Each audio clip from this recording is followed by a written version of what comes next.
Yeah. Hello and welcome to Guy and Helmer, Unfiltered, but kind of filtered. With me today, as always, is my co-host, Alex, the host, Helmer. How are you doing today, Alex? As always, I'm doing great. This is the best part of my Sunday mornings usually. So woke up nice and early to talk some movies. Nothing And better we than have that. and we have an awesome guest for you all today. You know him. You love him. He is Adam from Movie Metropolis, UK. How are you doing, Adam? Hi guys, yeah, I'm really good, thank you. Thanks for having me on. Really excited to talk movies with you both. So tell me, Adam, what made you decide to create a channel full of movie content? So I went to university and studied journalism at university, and then when I've graduated, I decided to start a blog, and the blog did really well. It's taken off, and then I discovered the wonderful world of Instagram in 2017.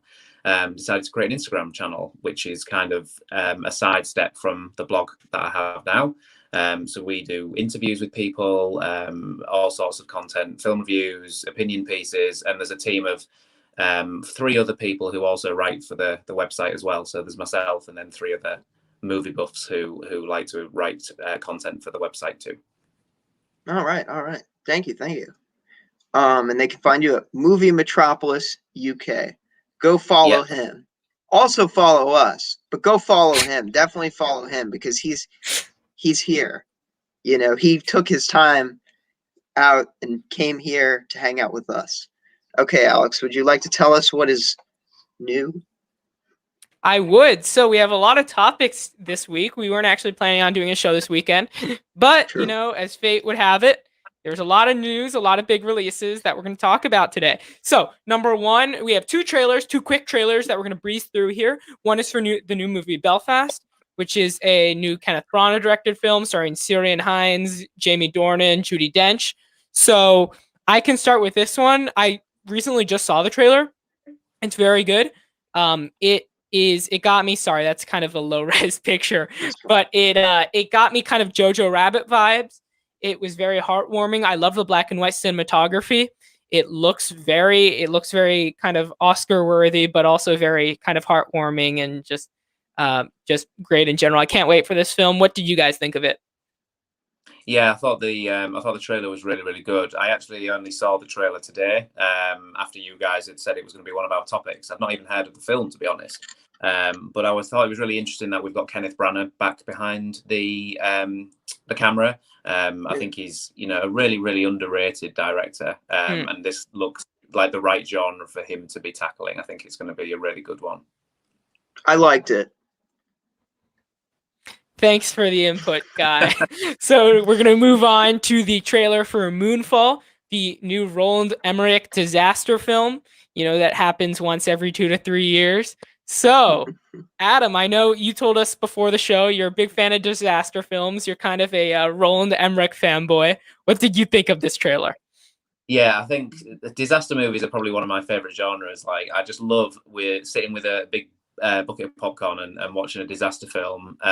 This one looks really interesting. I think he does really good space films, Independence Day and things like that. I think it's going to be really interesting to see how it fares against some of the other stuff. Some of his recent stuff's been a bit weak, but I'm really excited. And it's got Halle Berry in it as well, so I think that's a great win from a casting point of view. A bit of an odd choice, maybe, for a disaster film.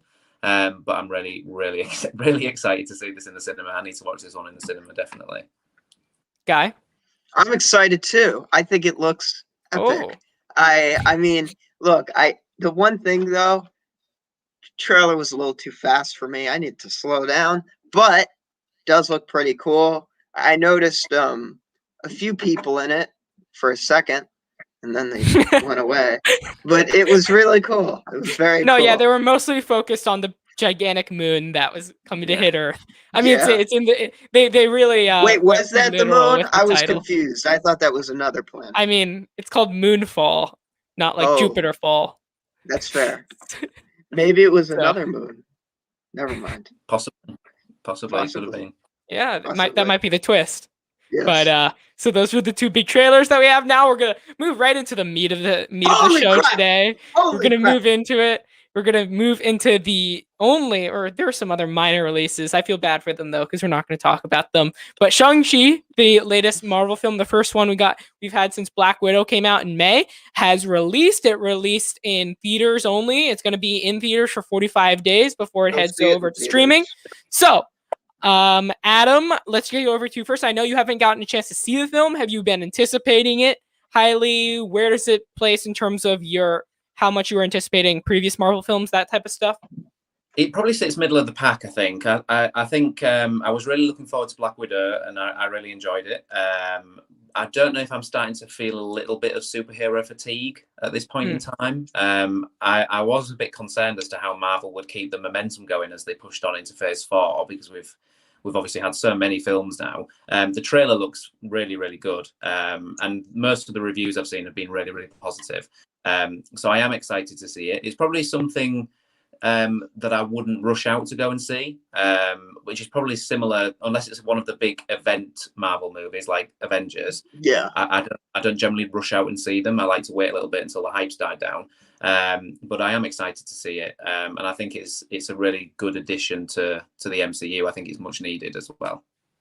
Yeah, so I can go for. I actually saw it on opening day. It was great to see on opening day. There were a lot of people there. I saw a lot of families there, and I was really. I wasn't actually hyped up for this film at all when I saw the trailers. I haven't really enjoyed the trailers, but then the reviews came in specifically from people that saw it on the Filmstagram community. And I was like, oh, holy crap! Like, this movie might actually be good, which is unexpected considering the narrative that I've been perpetuating, that kind of all the Marvel's content has been going downhill since Endgame. However, this movie I thought was actually pretty great. I did have flaws. There were definitely flaws in this film. Some of the dialogue was a bit clunky. There's some cliches in there. The last act kind of turns into a big CGI mess. That being said, this is a great film. All around, the action is incredible. Some of the best action, maybe the best action we've gotten in the MCU. And these were the actual actors who were doing the stunts. You could tell. It was so brutal, so a lot of acrobatics. It was great to see. And then I think once I saw the film, I called Guy and I said, hey, like, this movie's great, but the part of it that stands up the most, like, compared to the other elements of the film, is Mr. Tony Leung, who of course plays the Mandarin, the real version of the Mandarin. So Tony Leung, yeah, this is actually his Hollywood debut, and he just knocked it out of the park for me. This might be a very hot take, but he has given my favorite performance of any movie I've seen in 2021 thus far, which is high praise, and that might be a little, divisive considering Marvel movies aren't usually known for their acting, but he was legitimately so great in this movie. They gave him a ton of screen time. They gave him a ton of depth, unlike a lot of Marvel villains who they just shoved to the side. This guy was front and center in this movie. They gave him scenes alone where it's just like very emotional. And I just thought the character, one of my favorite characters, one of my favorite villains, MCU, maybe the second or third best villain I'd say in the MCU. Definitely. So, Guy, you can carry on from this point. All right. So he's right about. Hold on. I'm just. Uh-oh. Hold. Oh, is your internet going out? Oh, wait. Am I good? Am I safe? Yeah. Okay, we're all good. Yeah. All good. I'm safe. Okay, thank God. I was worried for a minute. Now I'm gonna keep talking about my praise for that actor, because Alex called me the night he saw it, and I was thinking, no way that this guy could be as good as Michael Keaton's Vulture, or as Killmonger, or stuff like that. He's better. He blows both of them out of the water. And those to me are like the two gold standards of villains that aren't Thanos. And he crushed it. He really pulled at my heartstrings.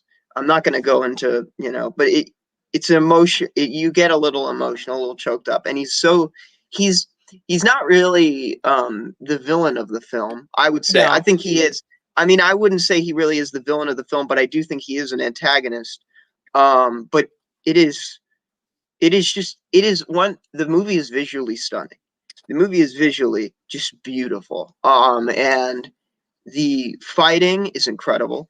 That is just such a highlight. I mean, and the story is great. And I really did not have high expectations for this film.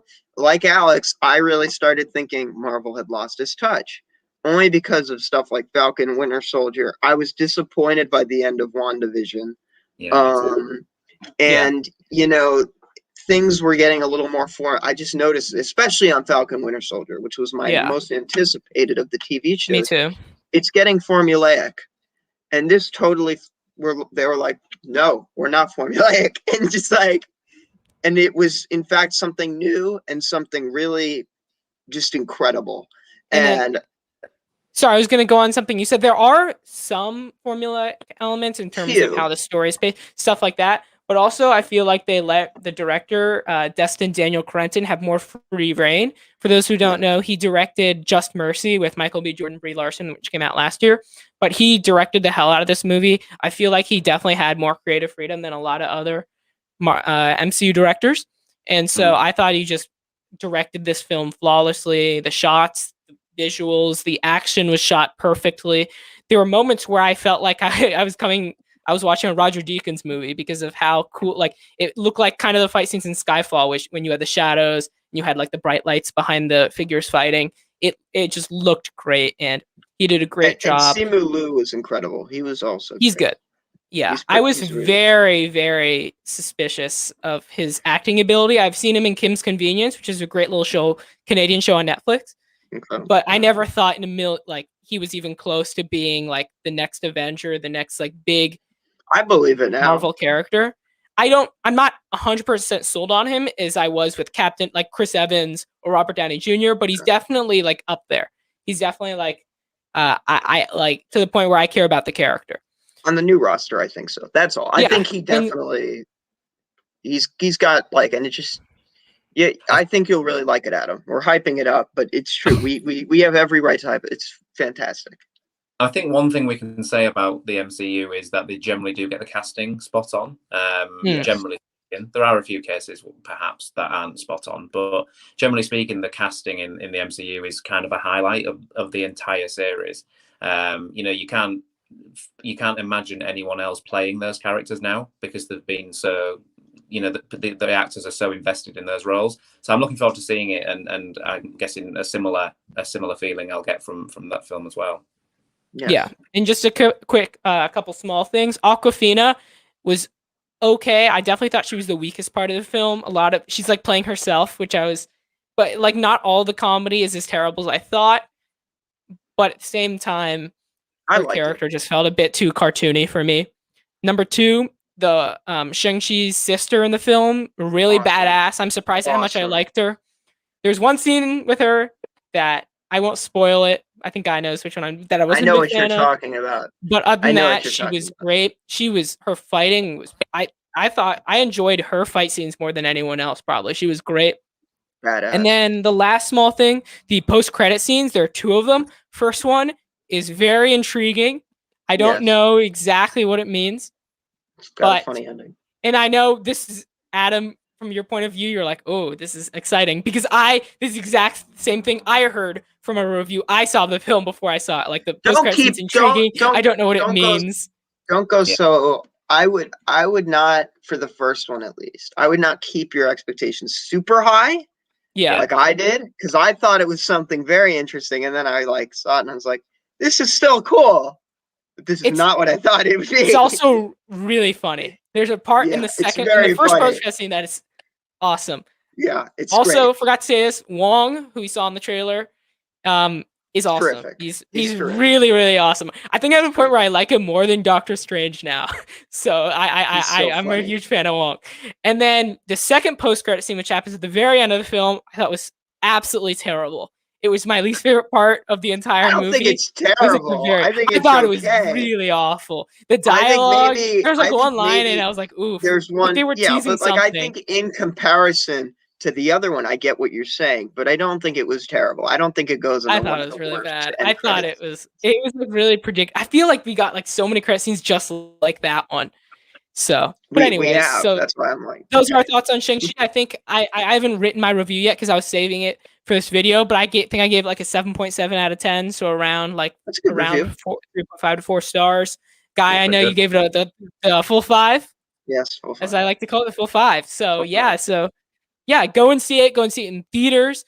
We'll be talking about its box office performance very soon, but go and see it in theaters. You have 45 days. You have plenty of time. You have Let's to do this, see it. people. Let's make this film some money. Don't do what we did to Suicide Squad. Okay, we need to learn our lesson. All right, film community. God damn it! We need to fix everything. Okay, we killed that movie. We killed that movie. It was perfection. Everyone needs to get back into cinemas if they feel safe to do so. Obviously, if you feel safe. If you feel safe. If you don't feel safe, you can wait. But if you do, and if you're confident in yourself, not that if you're at home you're not confident in yourself, but you get what I'm saying. Just try. All right. We're going to be moving on to the next kind of the two big TV releases. We're going to stay on the MCU train a bit with What If. The fourth episode of What If was just released. This one was, I believe, What If Doctor Strange lost his heart and not his hands. Adam, we'll start with you on this one. Yeah, I think so. I haven't seen all of the episodes. Okay. It's something I've come across because of Instagram again, and that's Instagram's been really good at finding things to watch. I don't know why I miss out on so much TV. I always end up watching TV like a few months after. I mean, I know about WandaVision and obviously everything like that because they were really hyped up, weren't they? But I just think the aesthetics of the series so far has been so good, and I think that's something we can say about a lot of the Marvel shows. That they feel like smaller cinematic events in a way. Like WandaVision, for all its faults in that final episode, it still looks fantastic. It still looks great. Yeah, and I think What If is very, very similar in that regard. It's fantastic to look at as well as watch. Yeah. And so, did you get a chance to see the most recent episode with Doctor Strange? Or should we not go? Okay. We won't. I'll talk about one word, though. I'll talk about one word in this episode. If I hear the word creme brulee one more time, I am going to freak out. Okay? They kept saying the word. It was so annoying. I mean, come on. You can only say that enough time. Creme brulee, creme brulee. I don't want to hear about it. Now, when I hear it on the menu, I don't want to eat it. And that's your fault. This is the weirdest. Good thing you're not Rotten Tomatoes certified. It's not weird, okay? I'm frustrated. They kept saying that word, and it was driving me crazy because I don't think they even knew how to pronounce it properly. It was like a trigger word, like how Winter Soldier has those words. Do you remember any of those words? Mishmachivov, and all that, and then he's like, you see his face, he's like, oh my god, like what? Yeah, I guess I felt that way when Rachel McAdams said creme brulee. I'm like, ah! I don't think she even said it correctly. There was something off-putting about every time she said it, and you just get like uncomfortable. I don't know. That was just me. But anyway, so this episode, I didn't think it was perfect. A lot of the dialogue is still very clunky, very suspect. But this was probably the best one I've seen thus far. It is really dark, very dark. Like, we've all been clamoring for more dark MCU stuff. They haven't exactly gone like completely darkness yet. This was definitely their best effort, and I hope they continue on that train. I hope this is not just like one circumstance where they do it. I hope this continues. This episode is really dark. The ending was great. They gave a bit more, not background to the Watcher, but a bit more to him. Yeah. In this episode, they gave him a bit of a relationship to Doctor Strange, if that makes sense. And it was very interesting because in the previous episode, we just saw him like just obviously he's the Watcher. He just watches. He was watching. We just hear like Jeffrey Wright introduce the episode like the Rod Sterling, the Twilight Zone. She's awesome. Which, by the way, he's so cool. Like every time he introduces it, like the voice. Yeah, that's my favorite part. But it also had kind of like a Groundhog Day type feel. It did. But dialogue is better in this episode too. It was better, still not great. Not great, but the dialogue was overall. I would say I still need some time to watch some more episodes in order to get a feel of if this series is more of a positive or a negative in terms of my opinion on it as a whole. because I did have high expectations, and so far it hasn't met those expectations, but it hasn't been like completely garbage. So yeah, I like this episode. I love the darkness. I loved, maybe they do some more stuff with it later on. I won't try to spoil it, but yeah, so that's going to be our thoughts on that. Next TV release, I think I'm the only person who's seen this. Only Murders in the Building, which released on Is that the one Hulu. with Steve starring- Martin and Martin Short? Yes, Okay. and Selena Gomez, of course. Oh, So that's this, that. I've that been, you know, you got the first two, and then Gomez. and I'm the only person who's seen this, correct? Or have you guys had a chance to? Okay, got it. So this, I'm a huge murder mystery fan. I'm really, really huge into that kind of stuff, and so this series kind of it was right down my alley. Really, when I saw a dead body, I saw Steve Martin and Martin Short, or like crime podcast fans who are like have to solve the crime, and Selena Gomez is also there. Like, okay, this kind of looks like a Woody Allen film, not directed or starring Woody Allen, and it's pretty good. It's pretty good. It's not incredibly funny. Like, a lot of the laughs fall short for me. I think I saw 3 episodes. They've released 3. I saw 3. The mystery isn't great. It's not as amazing as I expected. It's getting great reviews as a perfect 100% Rotten Tomatoes, 70 something on Metacritic. So people are really digging this show. I think it's just okay. I'm going to continue watching it because, again, murder mysteries are down my alley. But again, I expected more from it. So again, it's on Hulu. If any of you all wanted to watch it, it is a comedy. There are parts that hit, but there are also parts that don't hit.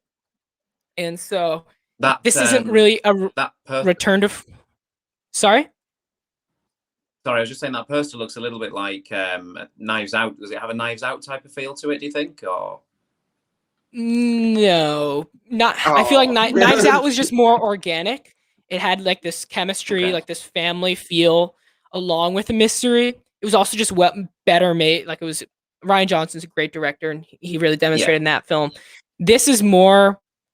It's not as high quality in terms of like the production value or the script or anything like that. And I'm gonna, maybe gets better. I have a feeling it's gonna get better. Again, I'm only 3 episodes in, but it's not as great as I was expecting. But it is getting amazing reviews. So if you all in the audience, or if you guys want to check it out, I suggest it just on the basis that most people are liking this show. Yeah. So those are going to be the TV releases. So those are going to be what's new for this week. Make sure to tell us right in the comments below or in the chat. What new releases have you been loving? What have you hated? Stuff like that. So we are now going to be heading into our big stories for this week. We have a ton of big stories, actually. We're going to head straight into it. So the Venice Film Festival has started. We've gotten a lot of great red carpet pics. I think I've seen the Timothée Chalamet Zendaya pic on Instagram maybe 1,000,000 bajillion times. But anyways, they've been happening. We've gotten reactions from Dune, Last Night in Soho, and The Card Counter, which is the new film starring Oscar Isaac, directed by Paul Schrager, and The Power of the Dog, and Spencer. So I'll go through these one by one. Last Night in Soho, maybe my most anticipated of the year. I'm a huge Edgar Wright fan. Hot Fuzz is one of my top 5 favorite films of all time. Mm-hmm. I love that movie to death. So I've been anticipating this film so much. It kind of goes back to those 70s horror films. I just got into Dario Argento recently, and when they did the freeze frame at the end with like the crack, I was like, oh, this looks really vintage and cool. So I've been anticipating this film. The reviews actually have been a bit mixed. Take this with a grain of salt because, of course, these are initial reviews. It has a 73% on Rotten Tomatoes, and it has a 74 on Metacritic. So lower than I expected, but at the same time, this is a horror movie, and horror movies tend to be more divisive. Yeah. So, Adam, I'll go to you. I know you're a big Edgar Wright fan. What have you been thinking of this movie just right out of the gate? What you've seen from the trailers, stuff like that? Yeah, so I think Hot Fuzz is one of my favorite films as well, and I've visited the town that it's filmed in a couple of times in the UK. Yeah, it's Sanford, right? Yeah, so the actual town is called Wells. It's called Wells. Oh, okay. I was about to say if it's like called the same thing in the movie in real life. So to be honest, whenever I see Edgar Wright's name attached to something, I automatically get excited for it. I think the trailers look really good. Horror isn't my favorite genre. I do like a good horror film from time to time, but you know, even if it's not my cup of tea, I'll still go and watch it because it's an Edgar Wright movie. So I'm really anticipating this, and I think a lot of people are as well. I think it'll do really well. Yeah. So yeah, the first reactions we're getting, again, a bit divisive, but I'm still looking forward to this film. Next release, we're going to Spencer, which we talked about last show, starring Kristen Stewart as the late great Princess Diana. This film has a booming 95 on Metacritic. Wow. 95. 76% on Rotten Tomatoes, which is a bit weird. Metacritic scores don't tend to be higher than Rotten Tomatoes. That being said, they're also not like 20 points higher most of the time. So it's a weird kind of divide. But I'm surprised. I've not been looking forward to this film. I don't care about Princess Diana just because we've gotten so much content about the person, obviously, in The Crown. Adam, your thoughts? Yeah, I think I thought it was a strange choice for Kristen Stewart to be playing her. To be honest, she's an all right actress, but it's an odd one. I think in the UK in particular, there was a lot of people who were quite concerned about her playing Princess Diana, in a similar way that there was a lot of concern about Meryl Streep playing Margaret Thatcher in The Iron Lady. So I feel like there's quite a lot of, you know, there's a bit of worry as to how that's going to go down. But if the early reactions are good, then, you know, she must have pulled it off. And it's not an easy character to do, which is well loved in the UK. So it's not an easy one to do. And, you know, props to her for going at it. And fingers crossed she does it really well. Yeah, I agree. I hope I love this film. It doesn't seem like the type of movie I'd love. Just it's not necessarily a period piece, but it's about a person that I'm kind of indifferent to. But anyways, let's get to the next release. So Dune. Okay. You know, I don't know if you guys have been anticipating this. I've never heard of this movie, Alex. I've never heard of it. But anyways, we got first reactions from Venice. Also a bit kind of like Last Night in Soho.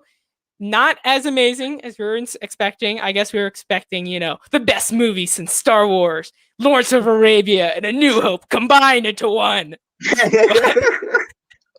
Sorry, that's my fan base voice. But anyways, so this movie got a 76 on Metacritic and an 85 on Rotten Tomatoes. So not extremely high. We're getting some people, like I've heard it being called like a snooze fest. Some people are calling it, you know, grand in the best way possible. But some, like I remember, I think it was Vanity Fair that gave it a very mixed review. So, guys, what are you thinking? Are we going to be up for it? Are we going to be disappointed here in Dune? Adam, are you not too concerned?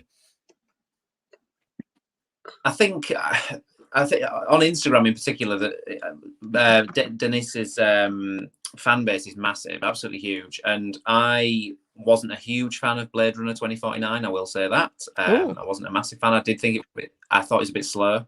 And I worry that it's going to be a similar issue in Dune as well. But the visuals just look absolutely incredible, don't they? I am looking forward to it.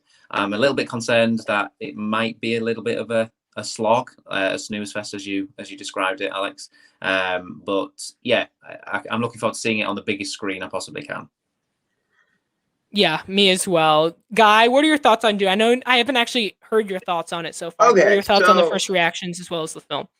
I'm not exactly surprised. I know a lot of people are kind of surprised that it's kind of mixed. I'm not. I mean, personally, I think the trailer looks epic, but I always feel that when people raise their expectations to a certain point, like you said, Lawrence of Arabia meets New Hope. Best movie ever. Yeah, I was like, calling it before, and that's actually what people were calling it. Like, okay, calm down. I had a feeling just because of the way it looked, and it looked great, but I just at the same time I always have this feeling when I'm like, okay, this movie's not going to be as great as everyone says it's going to be, and that was personally how I felt after I saw the trailer. Let the trailer look cool, but I don't know. I had this feeling it looked very boring. No offense to the director. That's the trailer edit. Well, I don't mean offense to the trailer editor.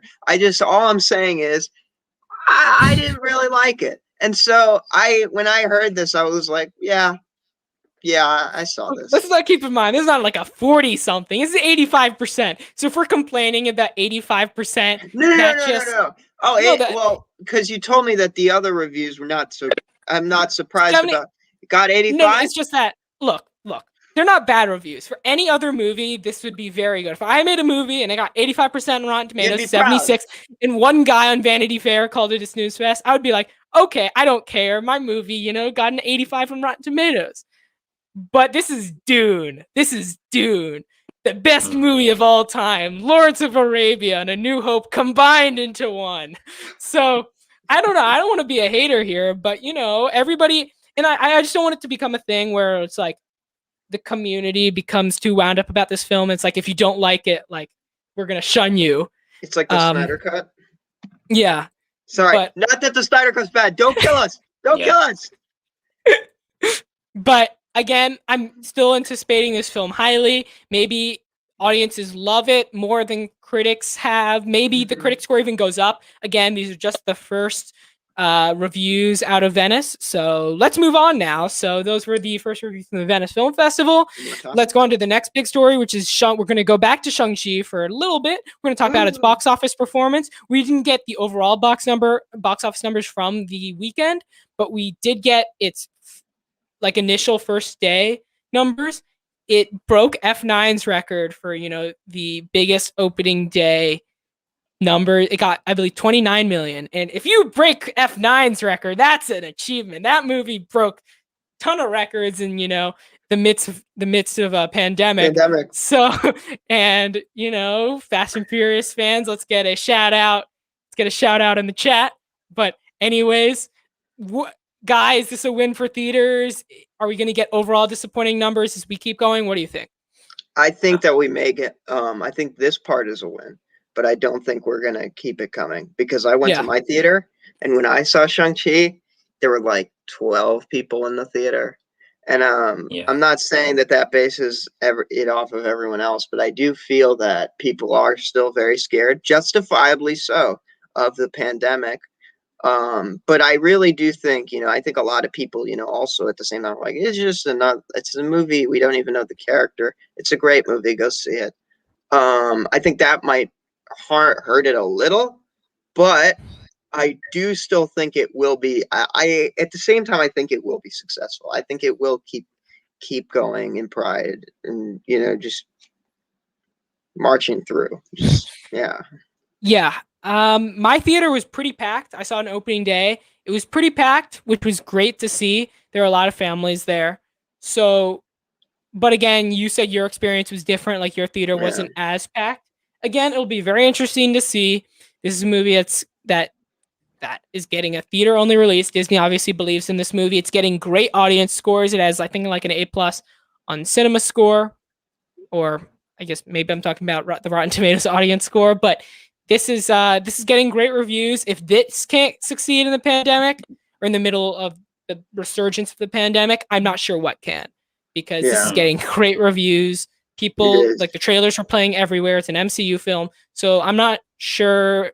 Other studios are watching this closely, and they're saying, hey, if Disney can't make a successful comic book movie financially in the midst of all this, maybe we should push our movies back. So other studios are looking at this. So I want it to succeed. Spider-Man No Way Home is on the line, okay? So you're going to watch this goddamn movie. No Time to Die is confirmed. No Time to Die is confirmed. I'm seeing it opening day. Nice. Let's go. So I call let's move. The sick movie just because it was about to come out when everyone got sick. Yeah. No.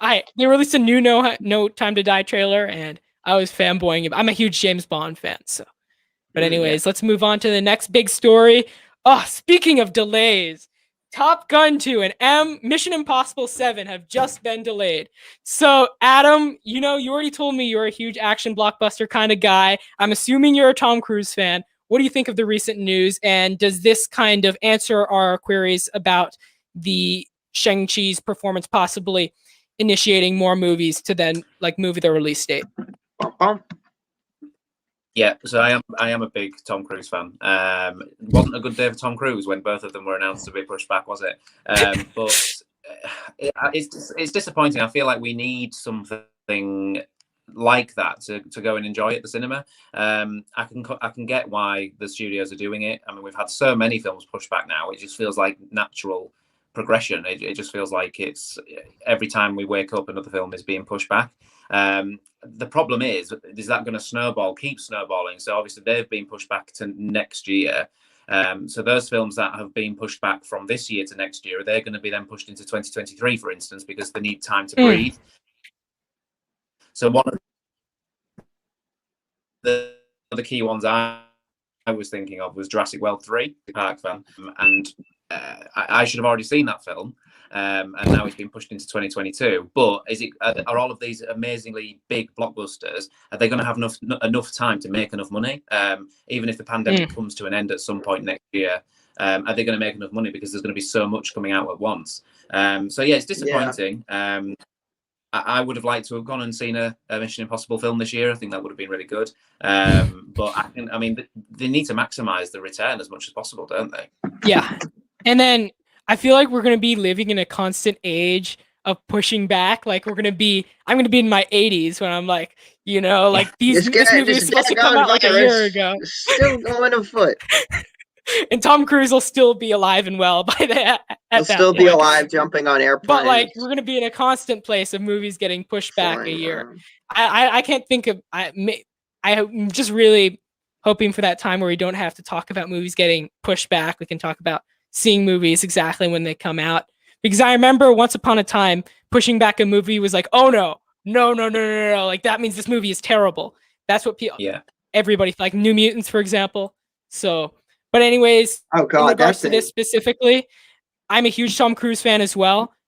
I'm not a huge fan of the first Top Gun. Like I'm not over the moon about it like a lot of people are. But, it's Tom Cruise, Miles Teller, Ed Harris. So I've been anticipating this film a lot, especially because at least Tom Cruise flew his jet in real life. So, need to see that. And then MI7 speaks for itself. I'm a huge fan of the franchise, especially recently Fallout, Rogue Nation, Mission Impossible 3.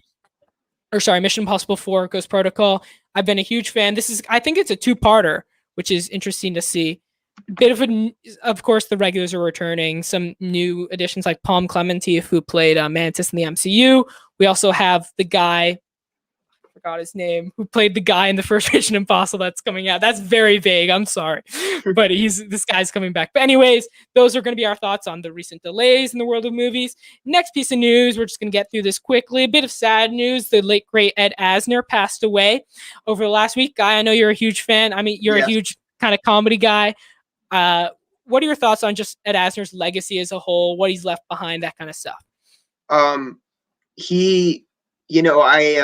was really amazing to me is after he passed away, I already knew a lot of his work, Mary Tyler Moore Show. I saw him once on Curb Your Enthusiasm and he was hilarious. But then he's of course, Carl Fredricksen from Up, but then I did a little research after he passed, and it is insane the amount of contributions he did to voice acting. He literally was a voice in my childhood. He was in Batman the Animated Series. He was in Spider-Man the Animated Series. He was in Justice League Unlimited. He was in all of these cartoons. And he literally, it's so amazing, not only did he have a legacy, and not only will he be remembered by people older than us, but even our age, because he played J. Jonah Jameson. He was, before J.K. Simmons, that was the voice we heard in the comic books, and so he was just an incredible actor. He was also, he was a philanthropist, but he was a great actor, a great performer, and he was just incredible, and I think he will be remembered as a funny man and as an incredible voice actor and actor. Yeah. Adam, any final thoughts before we move on? I don't think I could say anything better than what guys just said, to be honest. I think that was absolutely spot on. Yeah, it's definitely going to be missed. Yeah. So let's move on to buy or sell or as we kind of cruise through. That's a pun for our first topic. But as we cruise through the rest of the small movie news topic, $100 Amazon gift card for the person in the chat who can guess what the news is about. No, I'm just kidding. Oh, for a minute but there, I was like, anyways, Jesus just for the Christ. fun. No, I wouldn't do that. It was pretty obvious. But Yeah, we're going to go yeah. through kind of the smaller topics that we got over the worlds of movies over the past week. We're going to talk about if we're going to buy that news or we're going to sell that news. So, first of all, speaking of cruises, because I gave you the little hint, Jungle Cruise 2 is now officially in development by Disney. I'll start off. I'm selling the hell out of this news. I saw Jungle Cruise a couple weeks after its release. I'm a huge fan of like Pirates of the Caribbean. I actually like the Pirates of the Caribbean movies. I like kind of art. I'm a Raiders of the Lost Ark is one of my favorite movies ever. Archaeological kind of historical action movies are my niche, or like that niche I love so much for. Like I love the National Treasure movies. And so this movie sucked. I hated this movie. I'm gonna lie, I fell asleep 3 separate times. And that's saying something. I'm not someone who usually falls asleep during movies. I've done a couple times, like in The Lighthouse, don't kill me, but I did fall asleep. But a couple minor times. But I fell asleep 3 different times in this movie because it was so terrible. I thought it was absolute garbage. One of the worst movies I've seen this year. I thought it was not funny at all. I thought the story sucked. The visuals sucked. Everything about it sucked.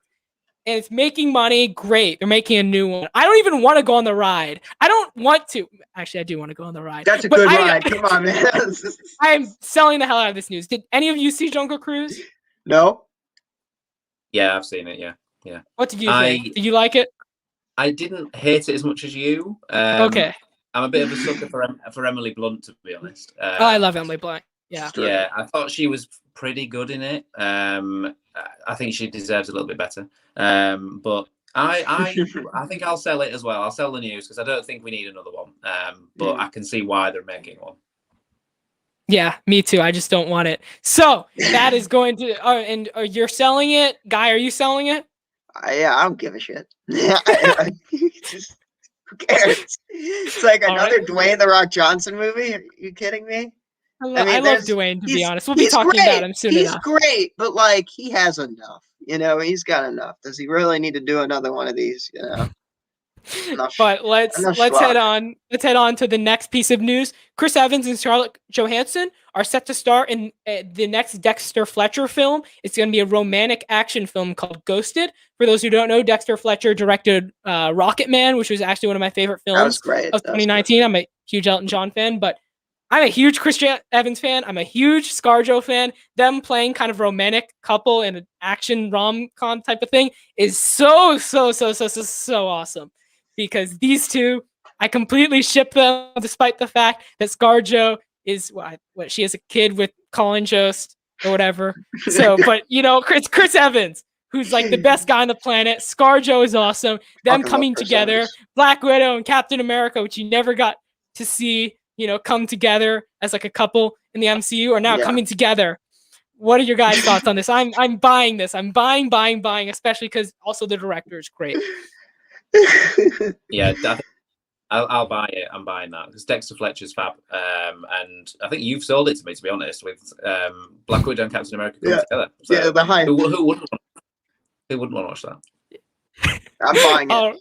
We're all buying it. So let's get on to the next piece of news. DC Fandom has announced its lineup. So we are getting. Sorry, let me just look at this real quick. So we are getting. And basically everything is going to be teased. We have Black Adam, the Batman, Flash. We have the video game stuff like Gotham Knights. We're not going to talk about that, obviously, because we're not here talking about video games. But they're going to be teasing a bunch of this stuff. Also, Peacemaker, which I'm anticipating a trailer for because of the buzz from Suicide Squad. And so, Guy, let's go to you first. Are you buying or selling this news? Buy? Are you kidding me? This is going to be great. I mean, I'm also just so excited for all these movies. You know, and look at that. Look at how nice that looks. I'm honestly so excited for all these movies. I'm excited for like 2 of the TV shows, Peacemaker, and I really enjoy Doom Patrol. That's a very funny show. I love DC. I'm really glad that they've kind of found a niche where they succeed, and in that they aren't doing like the joint universe. I hope they do eventually, but for now, I think it's really good where they are. I'm really excited for that Shazam movie, Fury of the Gods. I'm pretty excited for that. I'm We'll be excited. talking about that soon. Oh yeah, we'll talk about that in a bit. But I'm just hyped. And also the Batman is something I'm just beyond just so excited for. That's gonna be Adam, my most anticipated movie Yeah, of 22. 100% buying that. The Batman is one of the most anticipated films for me coming out, in the next year. So I'm very, very excited. Yeah, buying that 100%. yeah, the Batman is actually my most anticipated film of my entire life. For those who don't know, Batman is my favorite fictional character ever. He's great. I grew up with Batman. I love The Dark Knight. Obviously, it's one of my favorite movies. But this movie, I've told a couple people this, but if I were to make a Batman movie, it would look like this. Like I said, I'm a big murder mystery fan. This looks right down that alley. Kind of looks like Fincher a bit. I love Fincher, and the costumes, the castings, everything about it looks awesome. So I'm buying this news. As for everything else, I don't know. Aquaman. What's the title of Aquaman? It's like King of Atlantis or something. I mean that. I don't know. It's whatever it is. I don't know. I'm somewhat excited for that if they're bringing back Black Panther, because he was like Boba Fett. He looked awesome, and then he died really stupidly. But he was cool, and he's going to come back with an eye patch. And then cool for the Peacemaker show, I'm excited for, because I love the Peacemaker character in the Suicide Squad. You're also going to be teasing. Is that the Supergirl from? Is that Melissa Benoist's Supergirl? Yeah, I thought you said that show ended. That did end. That did end. No, that did end. Okay. Unless the I won't last season is not. I thought the last show was released. I don't know. We'll move on. We already had our rant about this. That is a good show. Stargirl is a good show. But the rest I really could, and also Super Pets with Dwayne "The Rock" Johnson as Crypto the Super Dog and Kevin Hart as Ace the Bat Hound. I'm very excited for that, as you can tell by the expression on my face. Okay, let's move on to the next piece of news. Oh, so are we? I'm buying this. I think we're all buying it. We're on the same page here. We are buying. Next piece of news. This is really big, guys. Really huge piece of news. TDK lives. TDK lives, according to James Gunn, kid himself. The infamous detachable kid. In an interview, he said that he was alive. He is alive at the end of Suicide Squad. He never showed him die. I kept telling everyone that he was alive. No one believed me. Now you're gonna believe me. He was alive. Adam, what are your thoughts on this? TDK lives. Buy that. Buy it. TDK lives. I think his arms are gone though, which sucks. But I hope what happens is that he gets really awesome metal arms, and he actually starts going like batshit crazy and like killing people like in the most brutal ways. So he goes from like the most I don't know how to describe it, like terrible of supervillains, like funniest of just like totally brutal. He could fix those arms pretty quickly. But again, TDK lives. Nathan Fillion is, I'm assuming, coming back. So. Which is great. Here we're all buying That's one of the funniest scenes in the movie when the arms are getting shot and he's rolling in the ground. He's like, ah! Let's get to the penultimate piece of news in the buy or sell segment. Shazam! Fury of the Gods is finished shooting. Guy, I'll go to you first. Are you buying or selling this? I really love the first one. I did. I think it's the most underrated DC movie. I really do, because not enough people give it like credit. I think it's terrific. And I'm gonna buy it. I am going to sell this news. I wasn't a huge fan. I'm sorry. I wasn't a huge fan of the first Shazam. It wasn't really a huge. I thought it was good. I just didn't love it. I'm not necessarily excited for Shazam! Fury of the Gods. I'm more excited about other DC projects they have on the horizon. So I'm going to sell this just because of that. Adam, your thoughts?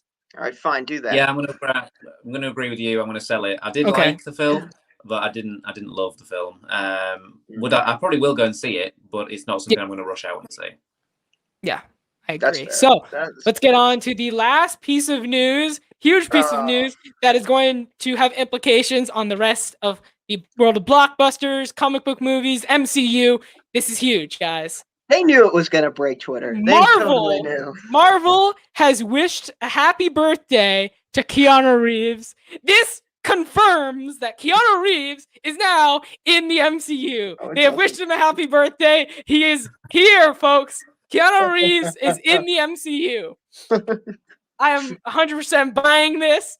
He's coming back, or not coming back. He's arriving. The man, the myth, the legend, Keanu Reeves, John Wick, Neo is here. Your thoughts, gentlemen? Yeah, buying it. 100%. 100% buying it. Why wouldn't you want Keanu Reeves in the MCU? Like, he seems like such a natural fit, doesn't he?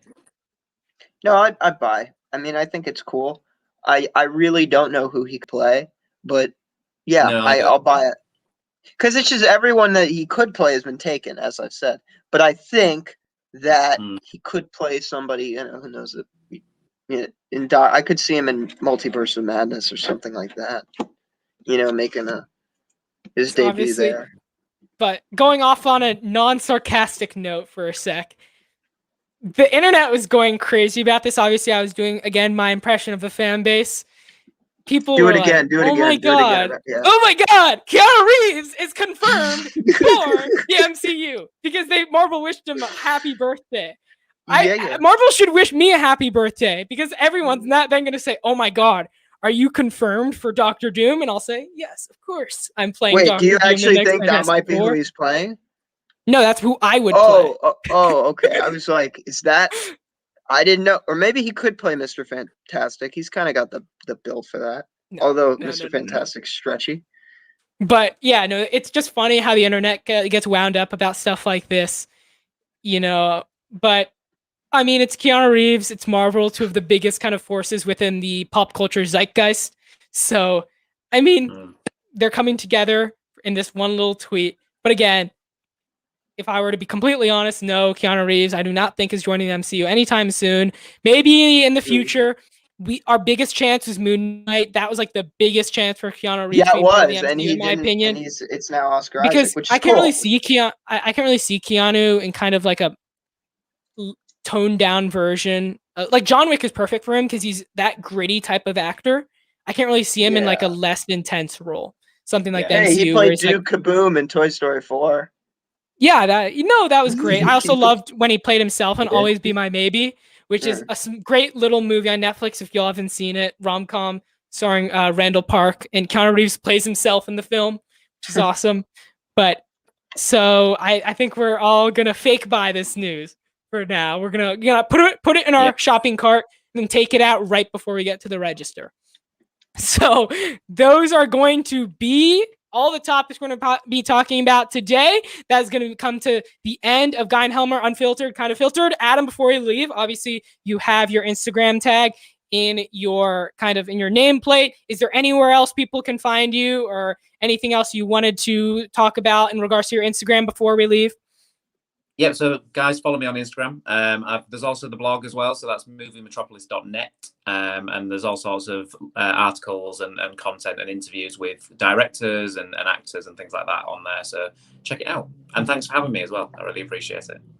Thanks for having you. You will all see Adam very soon, hopefully in a competition-based segment. We'll see how you do there. But Guy, where can everyone find you? You can find me at super _hero _movie _fan 77. Hold on, let me write that down. You said what? No, I'm just kidding. Super _hero _movie _fan 77. And then you can obviously find me on the League of Cinephiles on Instagram. Make sure to subscribe to the channel, like the video, share the video, whatever you want to do. If you love, this segment so much, you share it with your friends, But anyways, like I said, subscribe, hit that bell icon to get notified on our latest simulated competition. Thank you for watching, everybody. Ciao, and see you next week. See ya.